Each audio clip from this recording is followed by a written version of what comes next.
가겠습니다. 빌립보서 4장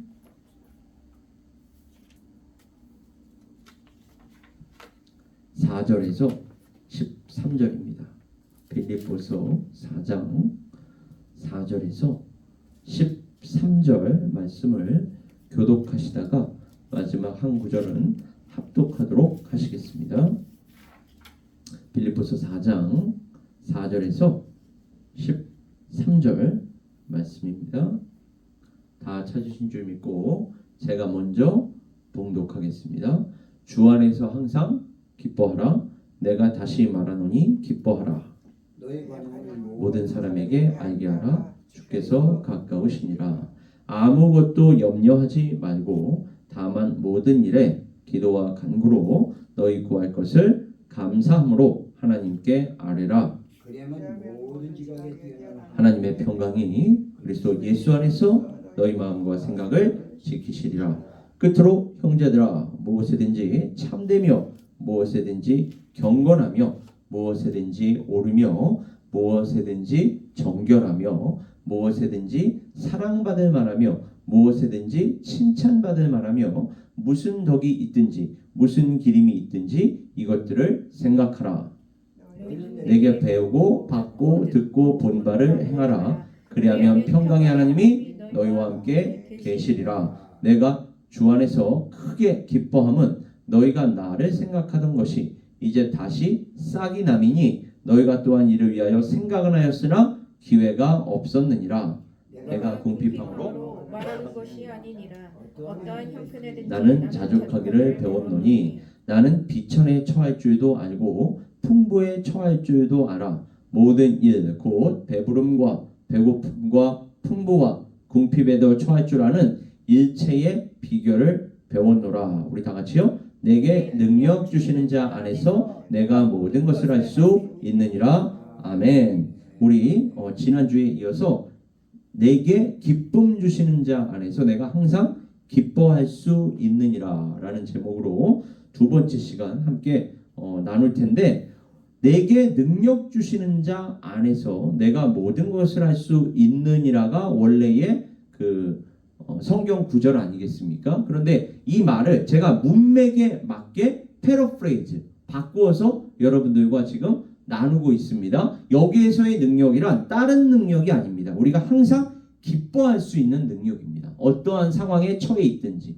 부한 상황에 처해 있든 궁핍한 상황에 처해 있든, 또 배부르든지 배고프든지 풍부하든지 궁핍하든지 항상 하나님께 범사에 감사할 수 있고 항상 기뻐할 수 있는 그 능력을 이야기합니다. 그때 우리는 모든 것을 할 수 있다. 여기서의 모든 것을 할 수 있다를 제가 어떠한 말로 바꾸었습니까? 항상 기뻐할 수 있다라는 말로 바꾸었습니다. 우리가 개인적으로도 그렇고 교회적으로도 그렇고 수많은 일들을 겪으며 나아가게 됩니다. 그러나 하나님을 믿지 않는 사람들과 우리가 다른 것이 무엇입니까? 우리는 그 눈앞에 펼쳐지는 그 상황에 따라 기뻐하고 슬퍼하고가 결정되는 것이 아니라 그 모든 것들을 당신의 계획과 뜻에 따라 역사하시는 하나님께 우리는 초점을 맞추기 때문에 하나님을 바라보면서 기뻐할 수 있는 줄 믿습니다. 그러니까 상황에 따라 기뻐하는 것이 아니라 그 상황을 주관하시는 그 하나님을 바라보며 기뻐할 수 있는 줄 믿습니다. 그래서 히브리서 11장에서는 믿음이 없이는 하나님을 기쁘시게 할 수가 없다라고 나옵니다. 우리 스스로도 기뻐할 수 없을 뿐만이 아니라 우리가 그와 같이 기뻐할 때 하나님께서 기뻐하실 거 아닙니까? 그때에 우리에게 필요한 게 무엇입니까? 물론 이것 또한 우리 스스로 가질 수 있는 게 아니지만 하나님의 은혜를 받아야만 가질 수 있는 것이지만 믿음이 있어야만 우리는 하나님을 기쁘시게 할 수 있는 줄 믿습니다. 믿음이 있어야만 하나님을 기쁘시게 할 수가 있고 믿음으로 한 말, 믿음으로 한 행동이 고로 하나님을 기쁘시게 할 수 있는 줄 믿습니다. 그러니까 우리 인간이 보기에는 아무리 선한 행동을 많이 하고 심지어 간디나 아니면은 수많은 사람들이 존경하는 이런 위인들 있지 않습니까? 이 위인들이 아무리 위대한 업적을 남겼다 할지라도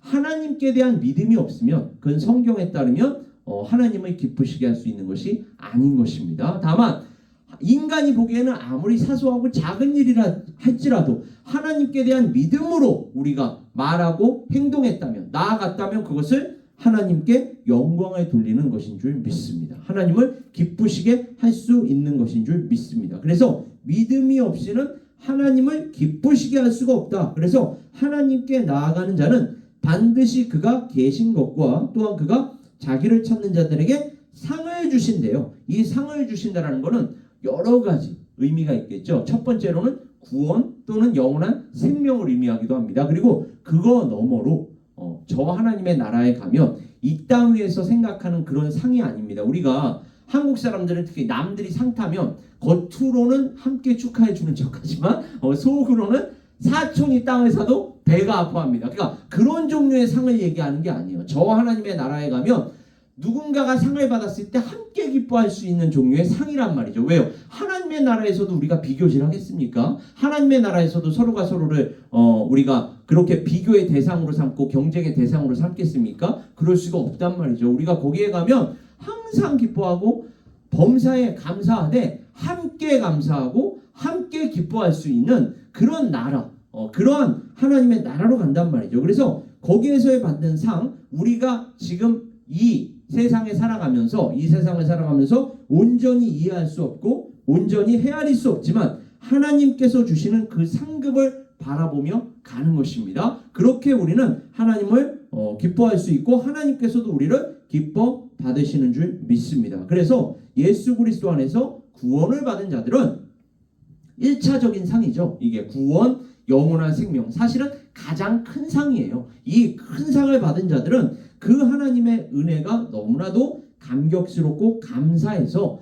이제는 제가 이 세상을 살아가는 이유, 이 세상을 살아가는 목적을 알겠습니다. 그것은 하나님께 영광을 돌리기 위한 것입니다. 우리가 잘 먹고 잘 살기 위해서가 아니라 단순히 그것만이 아니라 그것을 통해서도 하나님을 기쁘시게 하기 위해서 살아가는 것입니다. 그렇게 하나님을 섬길 수밖에 없고 또 하나님의 은혜로 인하여 거저주시는 그 믿음으로 말미암아 이제는 옆에 있는 사람들과 그 믿음을 나눌 수 있는, 그 기쁨을 나눌 수 있는 자로 살아가겠습니다. 그래서 우리는 예수 그리스도 안에서 구원을 받은 자들은 모든 자들과 그 기쁨을 나눌 수밖에 없다. 나누어야 한다가 아닙니다. 나눌 수밖에 없다는 것입니다. 왜요? 그 기쁨은 샘솟기 때문에 그렇습니다. 끊임없이 우리 안에서 샘솟아 나와 흘러가게 되어 있습니다. 다른 사람들에게 흘러가게 되어 있기 때문에 이 기쁨을 나눌 수밖에 없다. 그러나 이 기쁨이란 세상의 기쁨과 또한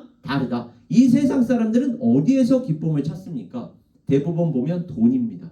그리고 권력입니다. 그리고 명예입니다. 이거는 그나마 조금 가진 자들의 기쁨이고 없는 자들은 이것조차도 사실은 누릴 수가 없어요. 그러면 없는 자들은 또 어디에서 기쁨을 찾을까요? 물론 작은 돈이지만 돈에서 기쁨을 찾기도 해요. 그리고 요즘에는 그 문란한 성, 그죠? 섹스, 3S라고 하지 않습니까? 그래서 섹스, 스포츠, 스크린 이런 데서 기쁨, 이러한 데서 만족을 찾습니다. 또는 요즘에 가장 젊은이들 사이에서 유행하는 게임 같은 거, 게임을 통해서 스트레스를 풀고 게임을 통해서 기쁨과 만족을 찾기도 합니다. 그러나 우리 그리스도인들의, 우리 교회의 기쁨이자 만족은 이러한 세상적인 것들에 있는 것이 아니라 예수 그리스도 안에서 우리에게 구원을 베푸시는 하나님께 있습니다. 그래서 우리가 그리스도로 말미암아 하나님을 향하여 이 같은 확신이 있대요. 어떤 확신이냐? 우리가 무슨 일이든지, 그러니까 일에 따라 기뻐하고 만족하는 것이 아니라 무슨 일이든지 우리에게서 난 것 같이 스스로 만족할 것이 아니니 우리의 만족은 어디에 있습니까? 오직 하나님으로부터 나느니라. 아멘. 이렇게 우리의 기쁨과 우리의 만족은 하나님께 있는 줄 믿습니다. 이로 인해서 우리는 어떠한 상황에 처하든, 지금 사도 바울이 이야기한 대로 어떠한 상황에 처하든 우리는 기뻐할 수 있고, 그리고 그 기쁨이란 세상에 속하였으나 세상을 이기는, 너희 염려하지 마, 걱정하지 마. 왜요? 내가 세상을 이기었노라. 그 얘기는 우리 보고 걱정하지 말라고 얘기하거든요. 우리 보고 염려하지 말래요. 그러면서 당신이 세상을 이겼대요. 그 얘기는 뭐냐면 너희가 나와 함께 있으면 너희 걱정할 필요 없어. 염려할 필요 없어. 왜? 내가 세상을 이겼잖아. 너희가 나와 함께 있으면 너희도 나와 함께 이길 거야를 알려주시는 것입니다. 하나님과 함께 또 그리고 하나님의 예수 그리스도와 함께 우리는 세상이 감당하지 못하는 자들이 되는 줄 믿습니다. 바로 이와 같이 우리의 기쁨이 어디에 있는가, 우리의 기쁨의 근원이 어디에 있는가를 알고 믿고 더 나아가 전하기까지 했던 사도 바울은 그래서 그 형제들, 나의 사랑하고 사모하는 형제들, 나의 기쁨이다. 그래서 형제자매들을 기쁨이라고 또 불러요. 그러니까 하나님의 기쁨, 하나님의 기쁨이 우리에게로 전달이 되면 우리가 하나님 안에서 기뻐하게 되고 그 기쁨은 우리 안에만 머물 수 있는 게 아니라 그랬죠. 샘솟아 흘러나가게 돼 있는데 그것이 누구에게로까지 전달이 된다고요? 특히 우리 옆에 있는 형제자매들, 우리 옆에 있는 형제 자매들, 옆에 있는 동역자들에게 나눌 수밖에 없는 자들이 된다. 그래서 사도 바울이 지금 기쁨이라고 얘기해요. 그리고 면류가 아닌 사랑하는 자들이다 라고 부르면서 권하고 있습니다. 이게 바로 빌립보서 4장 1절이에요. 구원을 베푸시는 본질적인 기쁨 자체이신 예수 그리스도 안에 우리가 함께 있기 때문에, 누구보다도 그 예수 그리스도 안에 있는 형제 자매들이기 때문에 우리는 예수 그리스도와 같이 기쁨 자체가 될 뿐만 아니라 같은 기쁨을 공유하는 줄 믿습니다. 그래서 빌립보서 4장 6절에서 7절은 아까 이야기한 대로 아무것도 염려하지 마라. 다만 모든 일에, 어떠한 일이 아닙니다. 모든 일에 기도와 간구로 너희 구할 것을 감사함으로, 항상 기뻐할 수밖에 없으니까, 항상 감사할 수밖에 없으니까 감사함으로 하나님께 아뢰라. 그리하면 모든 지각에 뛰어난 하나님의 평강이 그리스도 예수 안에서 너희 마음과 생각을 지키시리라. 이렇게 제가 그래서 항상 기도하는, 아까도 우리 합심 기도하지 않았습니까? 우리 교회 지금 이런저런 행사들 앞두고 있는데 제가 그 모든 기도 제목들 하나님께 매일매일 기도하면서 마지막으로 아뢰는 기도 제목이 이 모든 사역들 통해서 하나님 우리 한 성도 한 성도 한 마음 한 뜻 되게 하여 주시옵소서예요. 우리 교회는 제가 늘 얘기했지만 옳고 그름을 따지는 공동체가 아닙니다. 시시비비를 따지는 공동체가 아니에요. 시시비비 따져봐야 싸움밖에 안 일어납니다. 교회 안에서. 왜요? 저마다의 기준이 다르고 저마다의 생각이 다르기 때문에. 그러나 하나님께서 조금 전에 뭐라고 얘기하십니까? 우리의 마음과 생각을 지켜주신대요. 그러니까 우리가 기도할 때에 우리의 마음과 생각을 지켜주셔서 한 마음과 한 뜻 되게 하시는 줄 믿습니다. 그러면 교회 안에서 어떠한 다툼이 일어나겠습니까? 한 마음과 한 뜻이 되는데 어떠한 분쟁이 있을 수가 있겠습니까? 그러니까 여러분 우리는 항상 기도할 때에 하나님 이러한 사역 감당하게 하여 주시옵소서, 또 이러한 예배, 또 그 예식, 또 행사 감당하게 하여 주시옵소서. 그리고 이 모든 것들이 또 이런 모든 것들을 통해서 하나님 우리 에베네스 선교교회에 속한 모든 지체가 주 안에서 한 마음과 한 뜻 되게 하여 주시옵소서라는 기도 제목으로 우리가 정리를 해야 할 줄 믿습니다. 하나님께 마지막으로 아뢰야 할 줄 믿습니다. 그러면 하나님께서는 친히 그리스도 예수 안에서 우리의 마음과 생각을 지키시는 줄 믿습니다. 그게 가장 중요한 거예요. 왜요? 잠언서, 심지어 구약 성경에서도 4장 23절에서 기록되기를 모든 지킬 만한 것 중에 더욱 내 마음을 지키라. 왜요? 생명의 근원이 이에서 남이니라. 그러니까 생명의 근원, 가장 중요한 게 어디에 있다는 것입니까? 우리의 마음에 있다는 거예요. 이 마음을 지켜달라고 우리가 기도해야 하는 줄 믿습니다. 그 마음이 하나가 되면 우리는 우리에게 맡겨진 사명 함께 감당할 수 있을 줄 믿습니다. 함께 감당하는 게 중요한 거예요. 우리 각자가 저마다 개인 플레이를 하는 그러한 장소이자 공동체가 교회가 아닙니다. 그죠? 우리 각 사람이 합력시켜 선이 되는, 하나님의 선이 되는 공동체가 교회인 줄 믿습니다. 그러려면 우리 마음이 하나님께서 주시는 그 능력으로, 성령으로 하나가 먼저 되어야 할 줄 믿습니다. 그리고 이게 바로 생명이래요. 생명을 얻게 하는 마음이요, 생명을 얻게 하는 생각. 그리고 우리가 그렇게 하나가 될 때 우리만 하나가 되는 게 아니라 하나가 된 우리의 모습이 곧 전도가 되고 선교가 되는 줄 믿습니다. 특히 이 시대, 이기주의적이고 자기중심적인 이러한 시대를 우리가 살아가고 있는데 우리가 하나가 되면 될수록 바로 이러한 시대와 구별이 되는 줄 믿습니다. 우리가 거룩하게 구별이 되어서 하나님께 쓰임받는 줄 믿습니다. 저는 하나하나의 교회 공동체가 바로 이와 같은 방향으로 지금 나아가야 할 줄 믿습니다. 공동체 정신. 우리는 예수 그리스도 안에서 하나다. 그리고 존재하는 이유는 예수 그리스도 안에 있는 이 구원, 이 영원한 생명, 오늘 본문 말씀에 따르면 기쁨입니다. 그게 기쁨, 만족을 우리 안에서만 아주 나누는 것이 아니라 이제는 교회 밖에 있는 사람들에게까지 나아가서 전할 수 있는 거, 나눌 수 있는 거, 그거를 사명이라고 얘기합니다. 그리고 그것을 사역이라고도 얘기합니다. 그래서 예수님께서는 이 기쁨과 연결시켜 약속해 주시기를 내가 진실로 진실로 너희에게 이르노니 너희는 곡하고 애통하겠으나 세상은 기뻐하리라. 너희는 근심하겠으나 너희 근심이 도리어 기쁨이 되리라. 여자가 해산하게 되면 그때가 이르렀으므로 근심하나 아기를 낳으면 세상에 사람 난 기쁨으로 말미암아 그 고통을 다시 기억하지 아니하느니라. 지금은 너희가 근심하나 내가 다시 너희를 보리니 너희 마음이 기쁠 것이요. 이 말이 무슨 말씀입니까?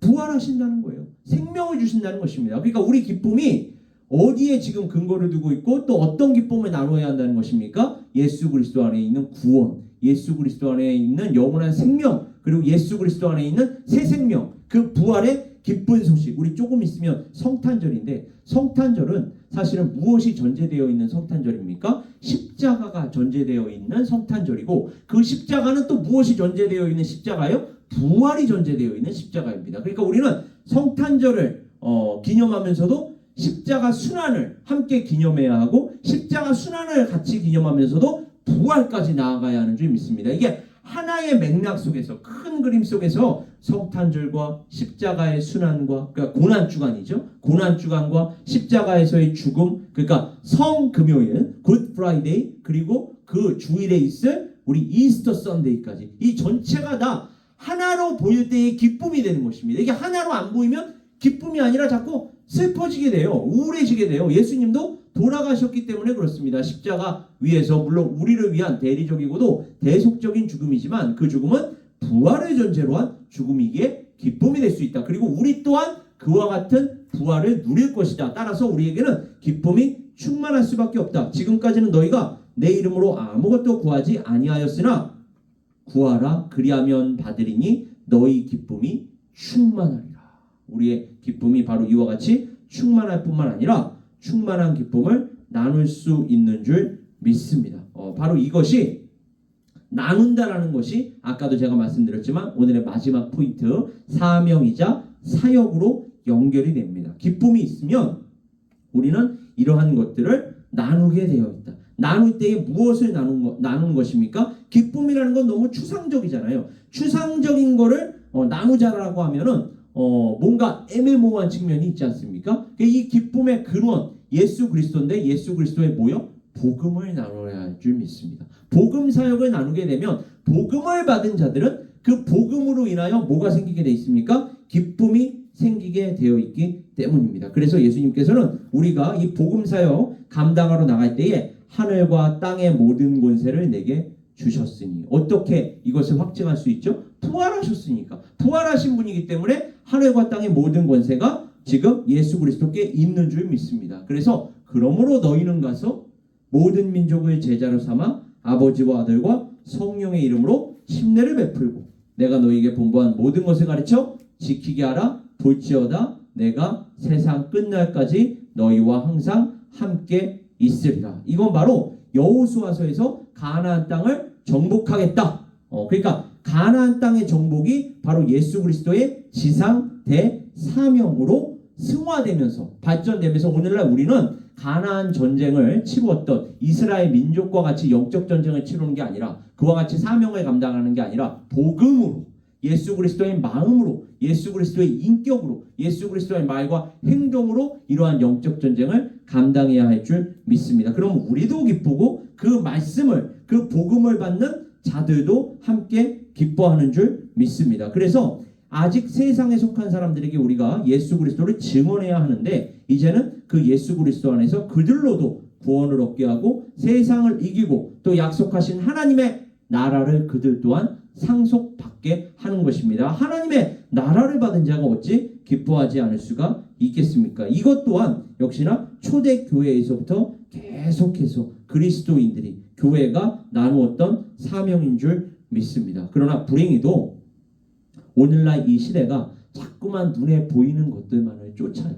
눈에 보이는 것들에만 너무 만족하는 경향이 있습니다. 이게 참 우리 오늘날 교회 안에서도 퍼져 있다는 게 불행한 현실이고 안타까운 현실입니다. 대부분의 그리스도인들이 아닌 줄 알면서도 심지어 자기 체면을 거는 것처럼 하나님의 영광을 위한다는 명분으로 정말로 열심히 기도하고 열심히 봉사하지만 심지어 부르짖을 때에 하나님께 기도와 봉사, 그래서 하나님께 영광을 돌리겠다라고 이야기하지만 사실은 그러한 것들을 통해서 기도 제목들을 다 들어보면 자기 자식의 학업, 자기 자식의 진로, 직업, 그 다음에 그 이후에 있을 모든 인생살이, 이 땅 위의 것들에만 너무 초점을 맞추어 지금 기도하는 것들을 우리가 볼 수가 있습니다. 그래서 가정에서나 직장에서나 사업터에서나 학교에서나 교회에서도 그저 자기네들 뜻대로 하나님 이거 제가 아랍니다. 하나님 응답해 주세요. 이렇게 자기중심적으로 기도하는 경향이 있고 자기중심적으로 말 그대로 신앙생활을 하는 경향들이 있는데 그게 아니라 빌립보서 4장 13절의 이 말씀은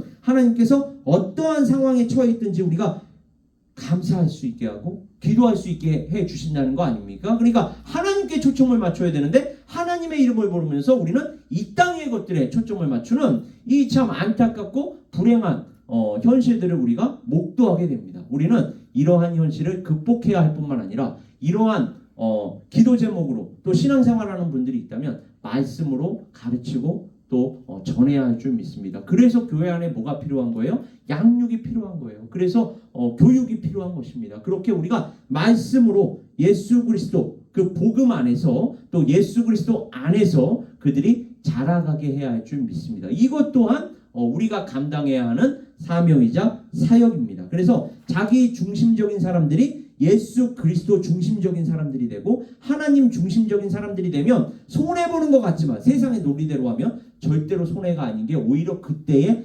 참된 기쁨이 그들에게 찾아가는 줄 믿습니다. 참된 만족이 그들을 붙들고 그들을 하나님의 나라 입성하는 그날까지 예수 그리스도 다시 오셔서 입성하게 하시는 그때까지 끌고 가시는 줄 믿습니다. 딕슨이라는 한 여자가 있다라고 합니다. 이 여자가 남편과 함께 유스 그룹을 만나서 성경책을 나누어 주면서 말했대요. 아까 우리 예배 시작 전에 우리 권사님께서 그 성경책 나누어 주었던 경험 간증으로 또 함께 나누어 주셨는데 이 자매 또한 남편과 함께 유스 그룹을 만나 성경책을 나누어 주면서 말했다고 합니다. 하나님께서는 이 귀한 선물을 여러분의 삶을 바꾸어 이 귀한 선물을 사용하여 여러분의 삶을 바꾸어 주실 거예요. 그날 밤에 몇몇 학생들이요 요한복음을 함께 읽기로 했다고 합니다. 그들은 계속해서 그 학생들을 집에 초대하여 성경 말씀을 함께 읽고 주중 모임에서는 그들을 가르치기까지 했대요. 그러니까 새싹들 중고등부 학생들을 이와 같이 가르쳤다는 거예요. 10년도 더 지난 후에 그때 학생들 중에 한 여학생을 만나게 되었는데 선생님께서 주신 성경 아직도 읽고 있어요 라고 말했다고 합니다. 이 자매는 그녀에게서 믿음이 충만한 삶의 증거를 보았다고까지 해요. 하나님께서는 당신의 백성들에게 성경을 읽고 성경을 암송하고 어느 구절인지 이렇게 기억하는 것 이상의 능력을 더해 주시는데 그것은 무엇입니까? 이 말씀대로 살아갈 수 있는 능력, 그리고 말씀대로 살아갈 때에 세상이 볼 때에는 손해보는 것 같지만 오히려 하나님께서 우리에게 필요한 능력 더해 주실 뿐만 아니라 기쁨을 주신다, 만족을 주신다. 그래서 세상용어로 얘기하면 오히려 그들보다 더 행복할 수 있다. 행복 지수가 더 높을 수 있다는 것입니다. 그들 언어로 이야기하더라도 우리가 더 행복할 수 있습니다. 왜요? 우리는 하나님의 나라를 맛보며 살기 때문에 그렇습니다. 그래서 그 다윗은 시편에서 이렇게 얘기하죠. 주의 율례들을 즐거워하며 주의 말씀을 잊지 아니하리이다. 우리에게 능력을 주시는 그 성령님을 우리 안에 모실 때 우리는 하나님께서 주시는 그 인생을 바꾸는 선물 성경을 기도하는 마음으로 읽으며 매 순간 기쁨으로 감사로 음미할 수 있게 하실 줄 믿습니다. 그래서 하나님께서 이 기쁨, 이 만족 우리의 평생 내내 또 우리 에베네스의 성교교회 함께 살아가고 또 함께 사역하는 순간순간마다 끊임없이 부어주시기만을 이 시간 다시 한번 주님의 이름으로 축원합니다. 우리 시간 함께 기도하겠습니다. 아버지 하나님, 우리 빌립보